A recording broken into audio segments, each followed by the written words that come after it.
Chapter 17, verse 26.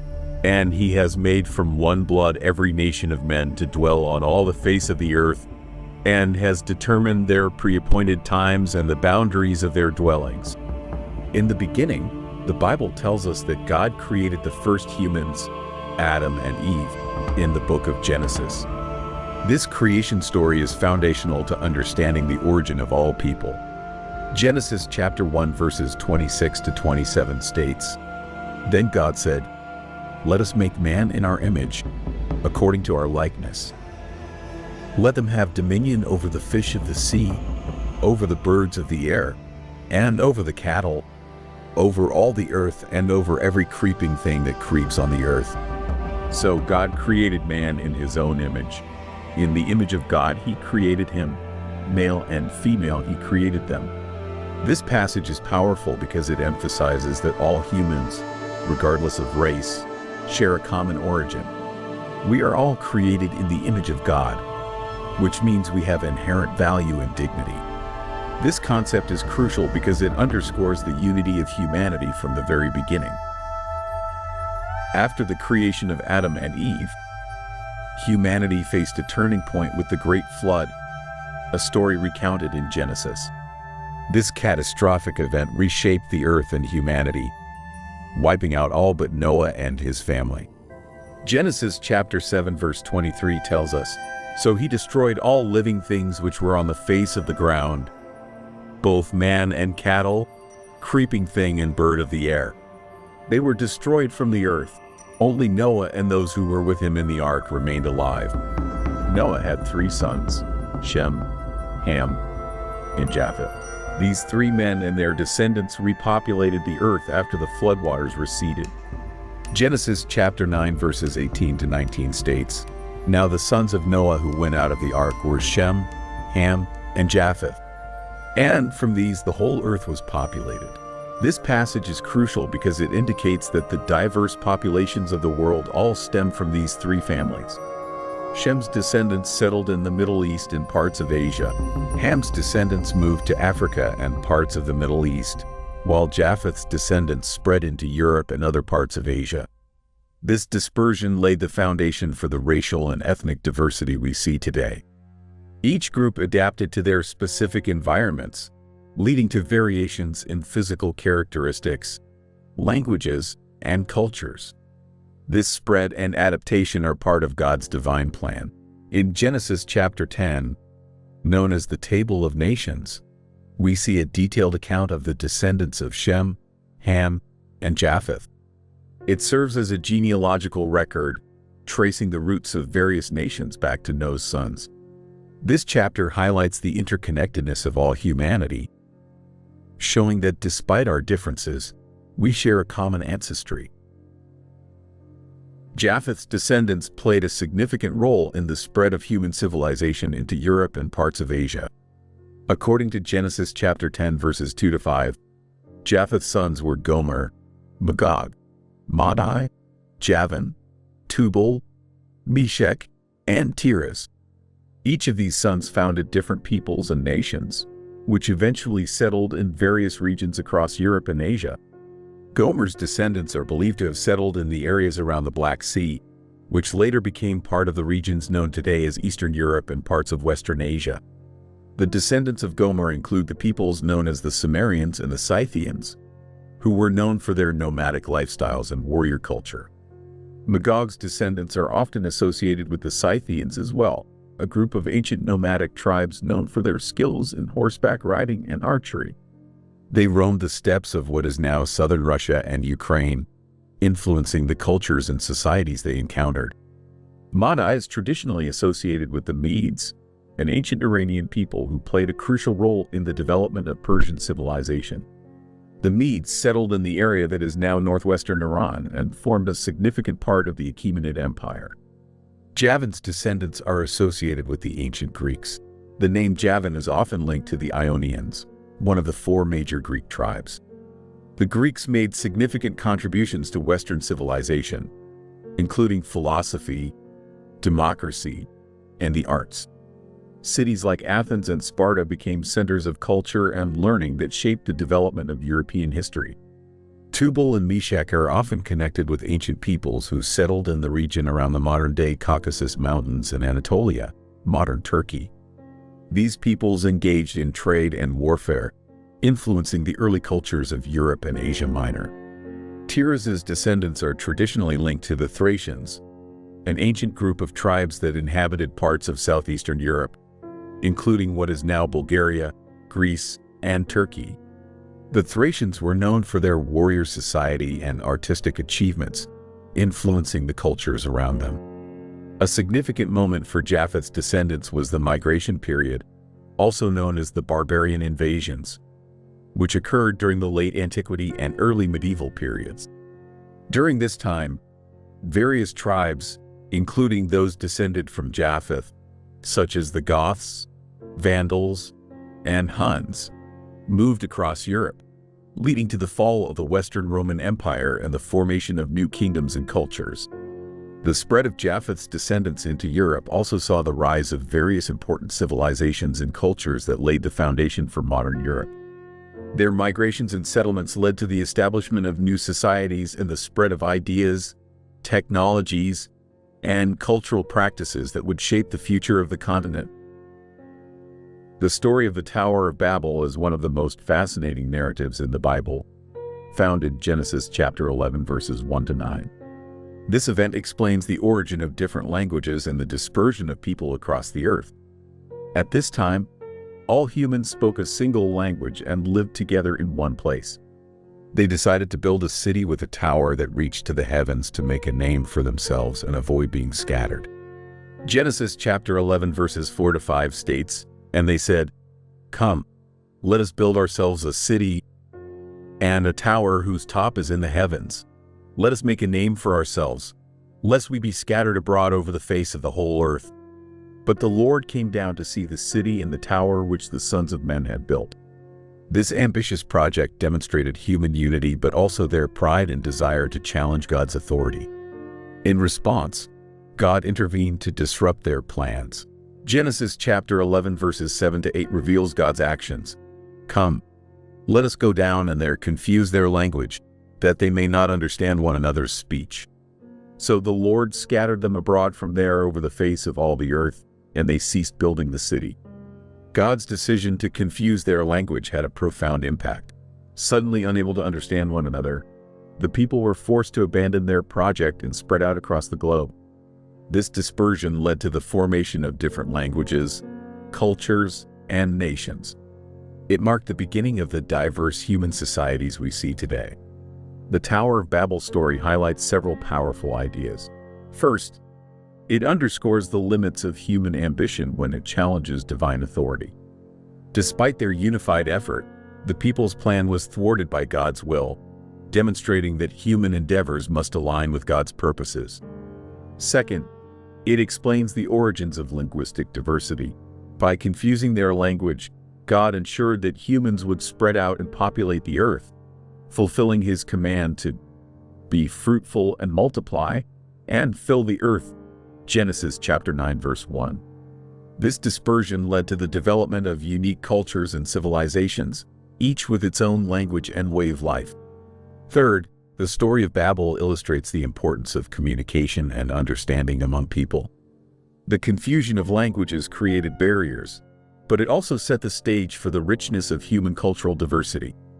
Different languages and cultures are part of God's plan, showcasing the variety and creativity of His creation.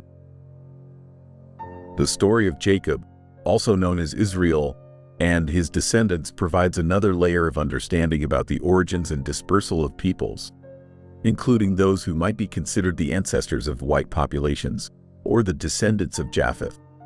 Jacob, the grandson of Abraham, had 12 sons who became the patriarchs of the 12 tribes of Israel.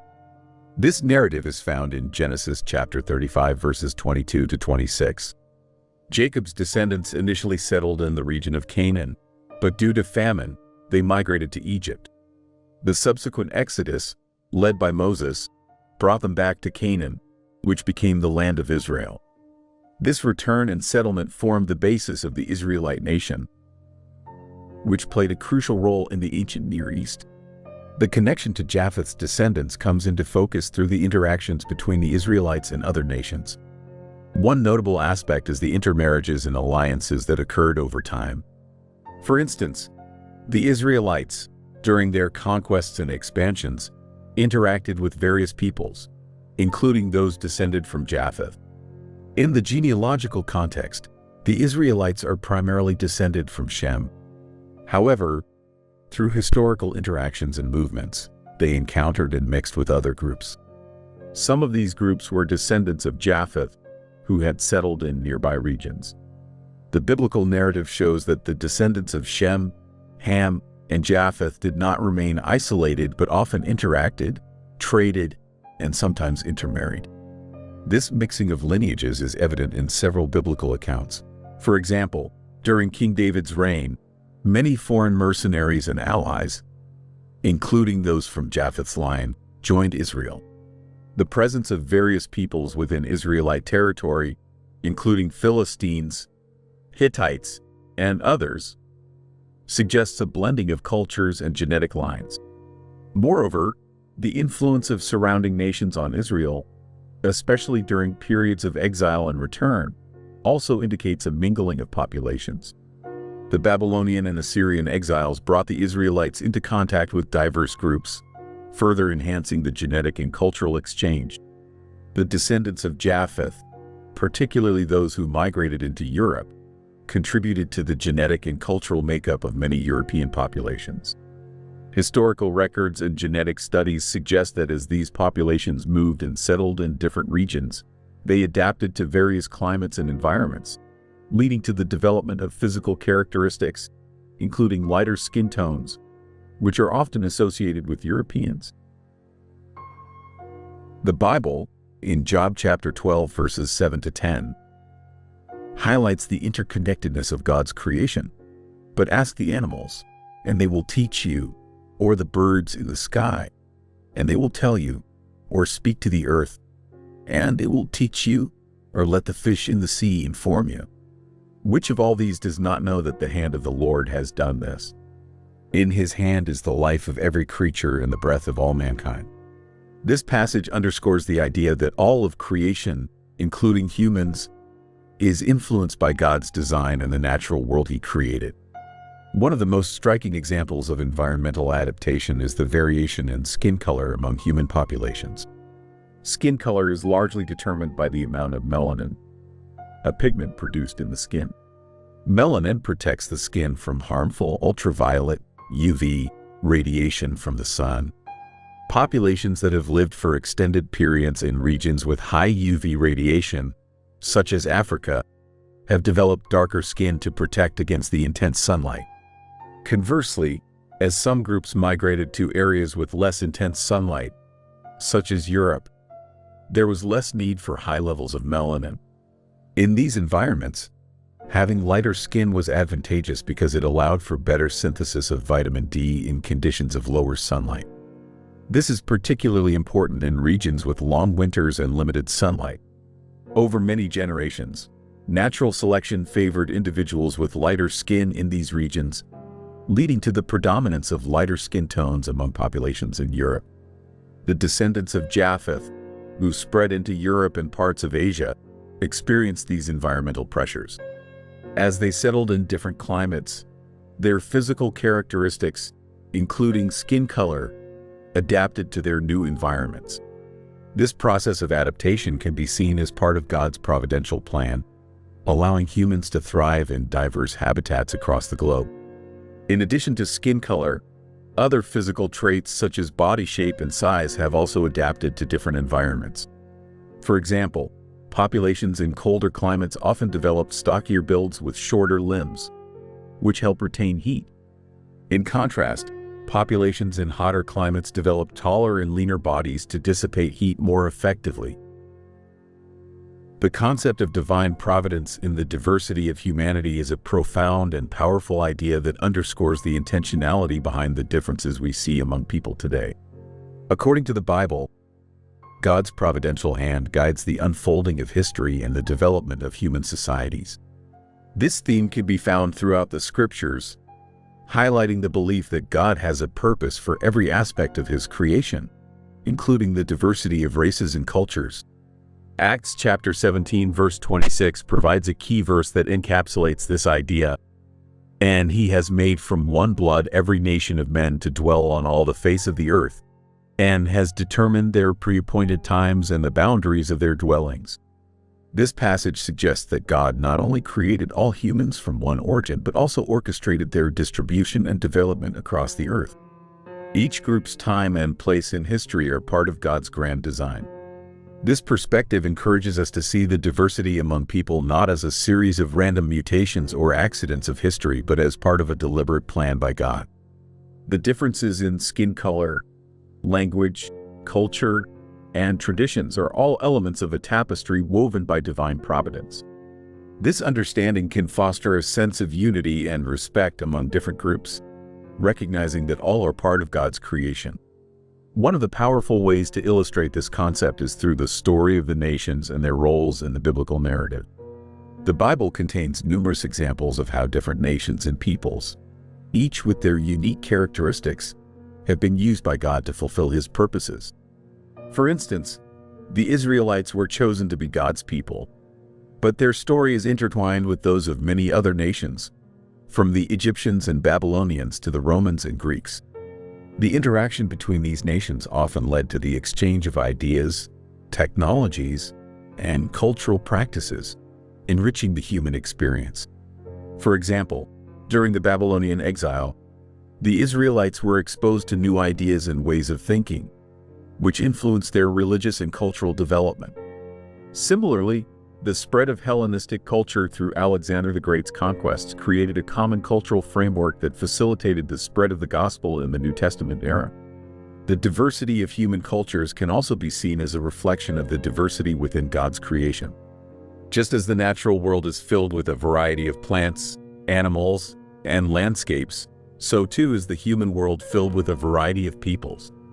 This diversity is a testament to God's creativity and the richness of his creation. It shows that God's image is not limited to a single form, but is expressed in many different ways through different peoples and cultures. Moreover, the providential plan of God involves the movement and migration of peoples. Throughout history, migrations have played a crucial role in the development of civilizations. The movements of peoples, whether voluntary or forced, have led to significant cultural exchanges and the spread of ideas. For instance, the migration of Indo-European-speaking peoples, believed to be descendants of Japheth, into Europe and Asia significantly shaped the linguistic and cultural landscape of these regions. The story of Ruth, a Moabite woman who became an ancestor of King David and, ultimately, Jesus, illustrates how God's providence can work through individuals from different backgrounds. Ruth's inclusion in the genealogy of Jesus highlights the idea that God's plan transcends ethnic and cultural boundaries, bringing together people from different backgrounds to fulfill his purposes. In addition, the story of Joseph in Egypt demonstrates how God can use the movement of people to achieve his plans. Sold into slavery by his brothers, Joseph rose to a position of power in Egypt and was instrumental in saving his family from famine. This story shows how God can use difficult and challenging circumstances, including displacement and migration, to bring about his will. The New Testament continues this theme of divine providence and diversity. The day of Pentecost, as described in Acts 2, is a powerful example. On this day, people from many different nations were gathered in Jerusalem, and they all heard the apostles speaking in their own languages. This miraculous event symbolized the breaking down of language barriers and the uniting of diverse peoples under the message of the gospel. It underscored the idea that the good news of Jesus Christ is for all people, regardless of their ethnic or cultural background. Paul's ministry further illustrates how the early church embraced diversity. As an apostle to the Gentiles, Paul traveled extensively, preaching to people of various backgrounds. His letters to the early churches often addressed issues of cultural and ethnic diversity, urging believers to see themselves as part of one body in Christ. In Galatians chapter 3 verse 28, Paul writes, "There is neither Jew nor Greek, there is neither slave nor free, There is neither male nor female, for you are all one in Christ Jesus.